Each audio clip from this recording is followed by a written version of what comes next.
राजस्थान में उपचुनाव के दिन जो थप्पड़ कांड हुआ, उसकी गूंज राजस्थान ही नहीं बल्कि उसके बाहर भी सुनाई दी।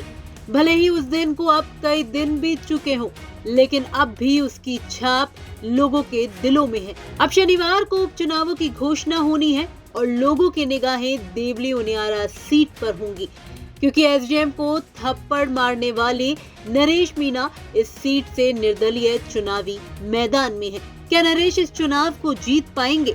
लोगों के बीच इस बात की भी चर्चा हो रही है।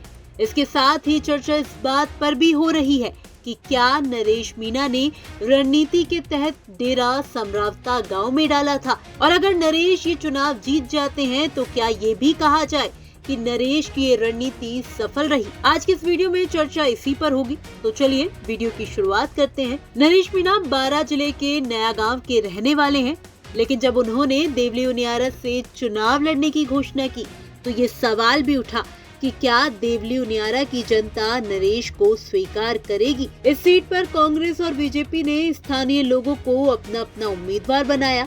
ऐसे में नरेश मीणा के बाहरी होने का सवाल भी उठा, लेकिन इस पर नरेश मीणा का कहना है कि उन्होंने पूरे राजस्थान में दलितों और किसानों की आवाज को उठाया है। ऐसे में जनता उनके साथ है और वो इस चुनाव को जीतेंगे। जिस दिन उपचुनाव हुआ उस दिन समरावता और बीसलपुर गांव के लोगों ने चुनाव का बहिष्कार किया। नरेश मीणा मौके पर पहुंचे और प्रशासन से लोगों की मांग स्वीकार करने की बात कही। तब तक नरेश गांव वालों के साथ धरने पर ही बैठे रहे।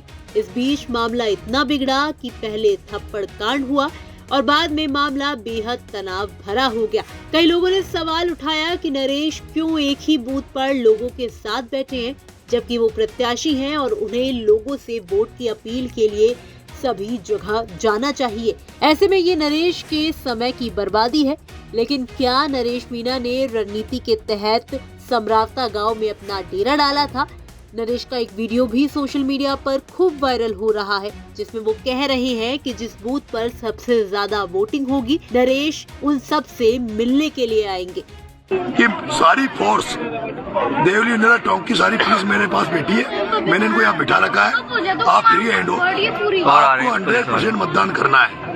अब आपको कैसे करना आप जानो, मुझे आपसे 100% मतदान चाहिए। मैं जिस भी पोलिंग पे सबसे ज्यादा मतदान होगा कल से उन्हीं के दर्शन करने आऊंगा। सबसे पहले मैं यहाँ बैठा हूँ, सारी फोर्स मेरे आगे पीछे डोल रही है। आप निश्चिंत होकर मतदान करें, ठोक कर मतदान करें, जमकर मतदान करें, ठोक दो ठोक दो ठोक दो। फिलहाल नरेश तो जेल में है, लेकिन उनके समर्थकों को पूरी उम्मीद है कि वो ये चुनाव जीतेंगे। क्या नरेश की ये रणनीति सफल होगी? आपका इसे लेकर क्या कुछ कहना है? कमेंट बॉक्स में हमें लिखकर बता सकते हैं। ब्यूरो रिपोर्ट, राजस्थान तक।